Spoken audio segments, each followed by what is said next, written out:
That ain't tough enough, I'll tell you that right now. We can X's and O's the whole game if we want to, but if we're not tough in the middle of the field, we don't have a chance against that team. What did Coach Holley talk to us about yesterday? Our mentality about who we are. You know what we did out there? We got all excited because we're flick. We make good plays. We run fast. Anything I write on the board, it's a waste of pen. That team over there plays hard in the middle of the field. That's the difference right now. And if I'm calling you out, you can say it out loud. You can say it to me. You can tell anybody you want. But right now, that's what it looks like to me. I don't have adjustments. You have an opportunity to make a play, you don't hesitate. Champions aren't born, they're built. For the Cornell Big Red and the Florida Gators, expectations have never been higher, with only one goal in mind. Let's go! Game time! It's in the bag, you better believe it. We all play for one reason, show how dominating this season. It's time. Take that dub with us and we leaving. You not with us to the streets and Braveheart turn it up for this season. We giving our all, get up when we fall. Yes. We stand for each other and answer the call. Whether big or small, no matter the reason we can't make a ball. No matter the side, we run through the wall. Calm demeanor like John Sr. Through the long season, got them all sleeping. By the fourth quarter, you can hear them hard breathing. They be doing long dreaming, but this field here is our region. No odds and evens, just our reasons to send y'all back into the off season.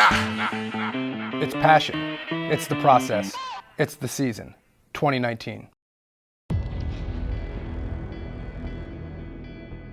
As the season pushes into March, both the intensity and stakes increase. Fresh off a signature win against then #1 Towson, the Big Red take to the road again the following weekend to face Yale, the defending national champions. For freshman goalie Chayse Ierlan, the stakes were personal, as it was the first time he would face his brother, renowned face-off specialist TD Ierlan, in collegiate competition. There's just a lot of front yard battles that ultimately ended in a wrestling match. We've usually been on the same team, but it'll be interesting. At the end of the day, he's your brother and you love him, so it'll be interesting. Yeah, March 16th, definitely a date that we're circling. Boy, already like effort today, all right? You honor him with the way that you play, all right? That type of effort, especially on loose balls, is gonna make a difference for us. You have to commit to selling out for loose balls because we need them. Ierlan last year playing for Albany, 24 out of 24. Get in there, Max! Max, get in there! The Big Red. How about this? Cornell wins the opening draw. Early on, it was clear Yale came to play. If you don't protect the paint on these two teams, it's going to be layup city on both ends. But Cornell would not back down, keeping it close in the second. On the doorstep, it's Donville. Cornell an opportunity. Here's Peterson. Makes his way past his man, and Pete starts. And if Pete's starting to play, there's one guy he wants finishing. Yet as the half wore on, it was the Bulldogs who would assert themselves.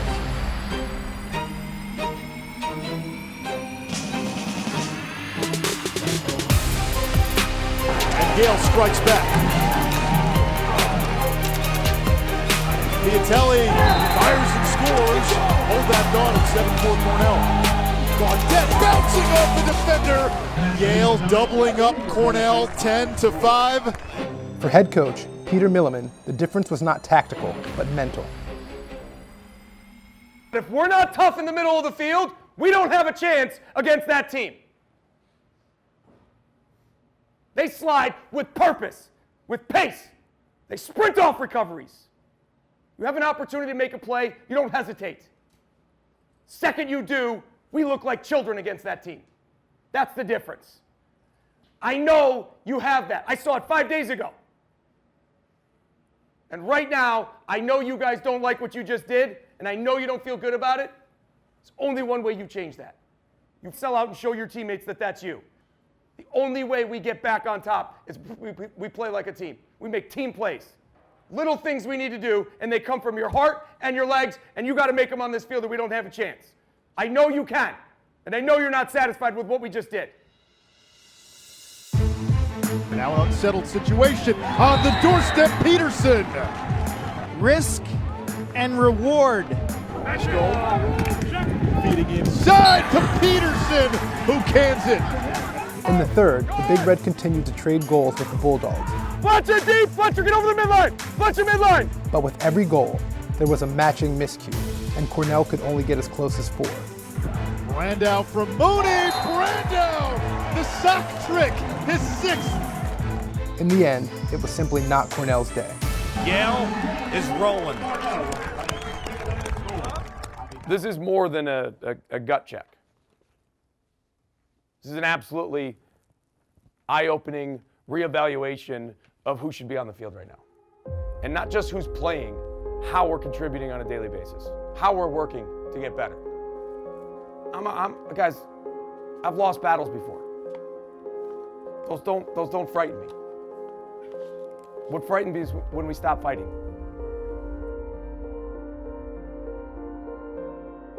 Down in Gainesville, there is a spirit of renewed optimism. After a slower than expected start, the Gators took home a decisive 15-5 win over Ierlan and another win against High Point days later. So for us to go on the road and compete as well as we did, I thought said a lot about the resilience of this team. I don't know if it's a turning point, because I think overall, all we're asking them to do is get better each and every day. As they prepare to face rival Syracuse, there is an increased motivation. We have nothing to lose and everything to gain. Let's pray for each other. We got this, guys. I got it. Let's celebrate like we did at High Point. Every caused turnover, every stopped girl from getting inside the 8, every single thing. All right? I gotta get this is our day, Gators. This is our day. Together! The Gators would strike first, but the Orange would respond, going on a 7-goal run. Yet Florida would not fold, going on a run of their own.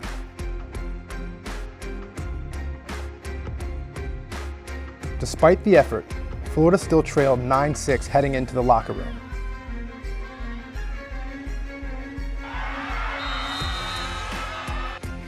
The Gators came out firing, and back-to-back goals by Lindsay Ronbeck and Grace Haas put the Gators within 1. Here we go, Allie! While the Orange continued to score, the Gators mirrored on the opposite end, putting balls in the back of the net. Down 1 with less than a minute to play, the Gators turned to Lindsay Ronbeck in an effort to equalize. 40! Get moving!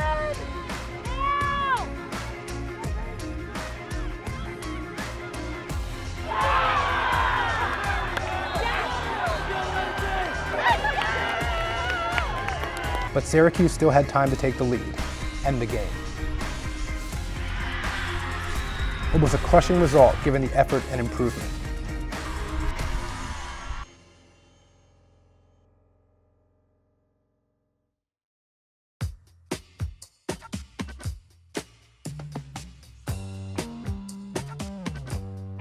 The season is relentless.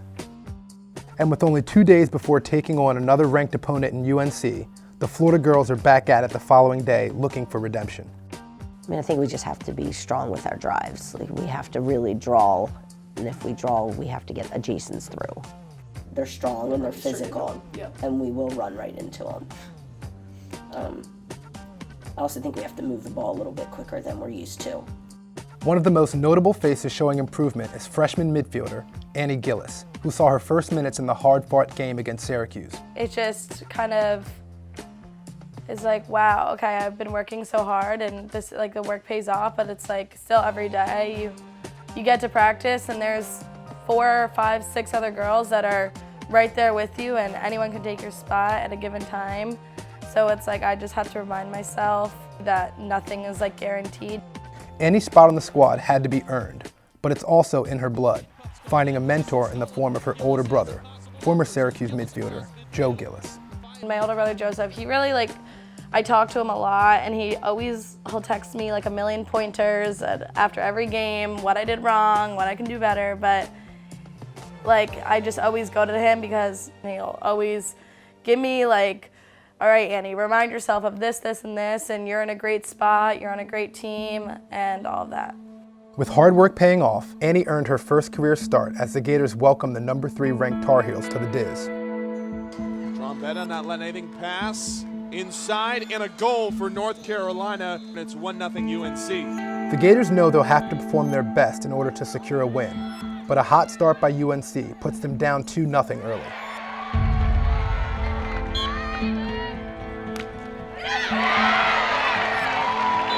The Tar Heels responded by going on a run of their own to make it 8-4 going into the half.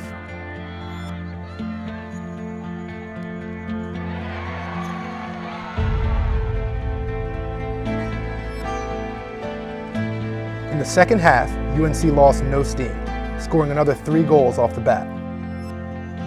Facing an 8-goal deficit, the Gators rallied. When the dust settled, they had scored 5 goals, led by Sydney Pirreca and back-to-back goals from Shannon Cavanaugh and Grace Haas.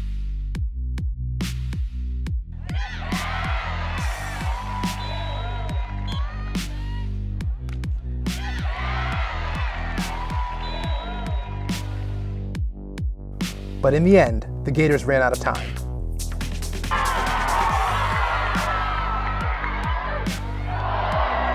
They'll run the game clock, and that'll do it. Florida's comeback bid falls short, and they fall at home to number 3 North Carolina. Our final score, Tar Heels 11, Florida 9, and a tough loss at home for the Gators.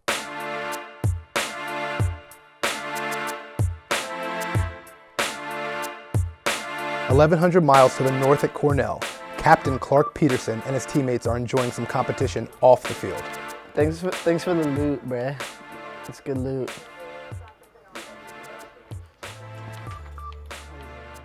The thing about us is just we play together on and off the field. So. Among the unique traditions at Cornell, each class of players has its own house, and perhaps it is the seniors that most signify the friendship and bond that gives the Big Red its backbone.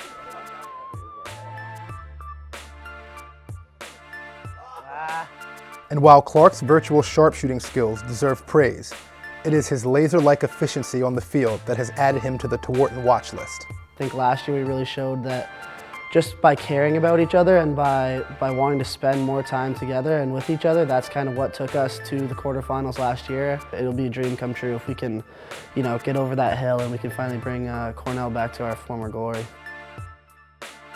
You see him now? I can't aim. 71? White or? Yeah, get in there. Oh, 100. Let's go! Yeah, we got him! Let's go! It was a good game, Jake and Luca, they went down early, but Adler was able to carry us. Jake died right away. He's not very good, but Adler carried us through there, and I got the game-winning snipe, so it was good. We got Jake his first win, so. In the office, Coach Milliman knows there is a long way to go for this team to meet its potential. We got a lot of work to do. We're not playing great defense. We're not covering the ball well enough. Our spacing off ball looks really inconsistent, and we don't even look like a good defense most of the time, and that's really a pretty good test for how you're actually doing. If you look out of position, you're out of position. So, we need to clear when the game's on the line. We need to make stops when it matters most, and we need to be able to finish the game on the offensive end of the field if we've got the ball there. So, I'm kind of trusting that we know we still have the ability to make a play when we need to. I think it's something that we've had some really tough battles in each of those games, and it's really important for the guys to know that if it comes down to it, we have the ability to make a play to win the game, and I don't think they ever lose confidence in that. Yet it is their culture which gives him hope. 21s across the board. Those are our hustle plays. Those are things that might not show up on the stat sheet. Those are anything that we're chasing. Like I said before, if you sell out, keep the ball on the ground, your teammate comes and gets it, that's your boy Artie Stat, that's his GB. That's us, all right? That's the way we play, all right? Keep your foot on the gas. Don't let up. We may only get 60 minutes. If that's enough, that's all I care about. All I want to see is you guys go from the first whistle to the end of the game until we tell you to take your foot off and go celebrate with your teammates, okay? But don't ever anticipate anything is done before that 60 minutes is up. This culture would be tested as the Big Red welcomed Penn to Sholkoff Field for another Ivy League showdown. Backing his man in off the right hash, will feed it off to Teat. angling right wing. Teed will take a low shot that's in. Cornell came out fast, led by Jeff Teed and John Piatelli. Ward driving the left alley towards the bank, leans in and puts it home.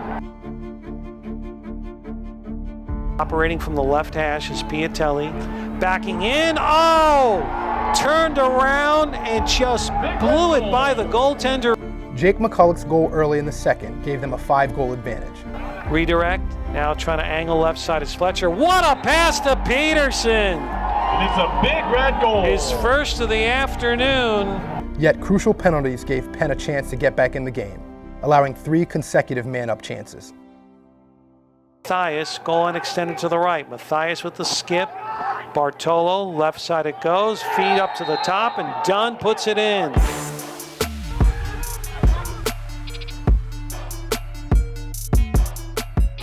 The Big Red would head to the locker room up 2, 8-6.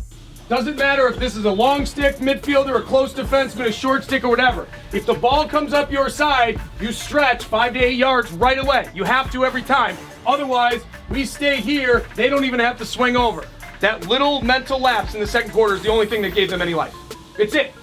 Because we put ourselves in the box, we failed to clear, we didn't, they're little mistakes, but all we gotta do is keep working to go forward and be as disciplined and as tough the right way as we possibly can, okay? As soon as we try and take the ball the way in the ride, I would rather concede the clear, okay? If they're gonna run hard and do a great job in the clear, they get the clear. But if we're gonna get impatient and selfish and swat at it, we're gonna get a penalty. That's not the way we play. The second half turned into a classic display of Ivy League intensity, with the teams sharing goals. Teague can't use the McCulloch pick, will dance up top. Left side it goes, Fletcher!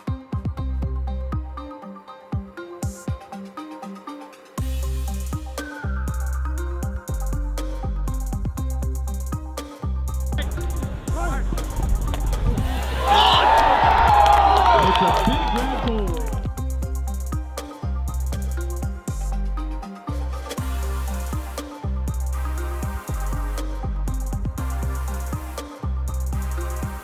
But Penn would not be denied, netting 4 consecutive of their own to take the lead.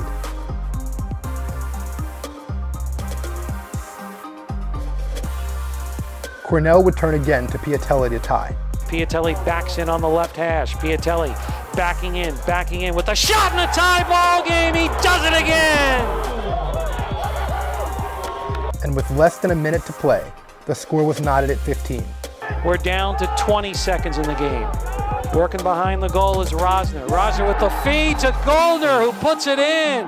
Jubilation at midfield as Penn storms back. The final result proves how small the margins of victory and defeat exist at this level.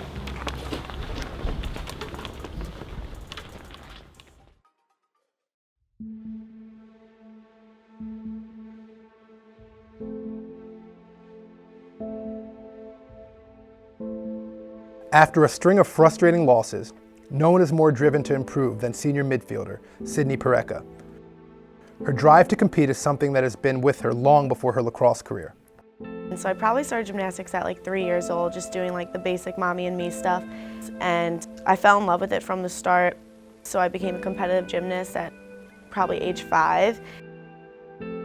The summer practices were probably the most brutal. It was 2-a-days. You would go from 8 to 12 in the morning, and then we would come back to the gym around 5, and then we would work out from 5 to 8 again. And that was every summer, all day, every day. I thought I was gonna go to the Olympics, go do college. I was in love with the sport. But it was also so much stress and anxiety on me. I mean, there was competitions where I would have like a full anxiety attack before I'd get on the beam and break down in hysterics, and I was in 5th grade putting so much pressure on myself to succeed, and then it just became more of like a job. It is this inner resilience that has Pirreca focused not on the result, but the process. My coaches expected the best from me at all times. They put a lot of pressure on you to be the best, and I think with lacrosse, why I love it so much is that it's such a team sport. You learn and you come to realize that you need a whole team to be successful, and I think even now this year our big kind of why is because we are a team. It's not because I'm going to be the one to win us the game. It's because the team is going to be there to help us win. By translating this attitude to lacrosse, it has made her uniquely suited for success at the highest level. Sometimes like Mandy will kind of have to like force me off the field, but because I'm so used to those 5-6 hour practices, when I got here and when I started lacrosse, 2 hours was absolutely nothing to me. I was always staying after, doing more. I like doing that extra work just to kind of make me feel more confident. And I know any athlete can say you can always get better and you can always work on other things. And I think for me, I'm always holding myself to a higher standard, not only for myself, but to help my team. Back on the field, the Gators secured wins over Stony Brook and Brown to close out their tough out-of-conference schedule, and a big win earns the Gators a day off to relax with the smallest member of the Gator squad.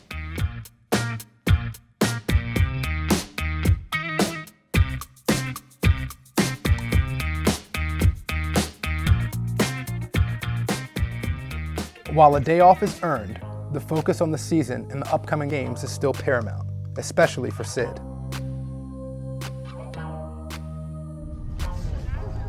Yeah, I mean, even in this program, I'm a senior now, so the past 3 years, we've never lost this much in a season. And yeah, it's not fun losing, but it's a learning experience. And I think for myself personally, and as a senior leader, I kind of put that loss on me. And I know that I could be doing more to help this team and get a couple wins and get everyone's confidence up. So I think the losses, yeah, they're not great, but like I said, it's a learning experience, and it's made me a better teammate and a better player because I hold myself accountable for those losses.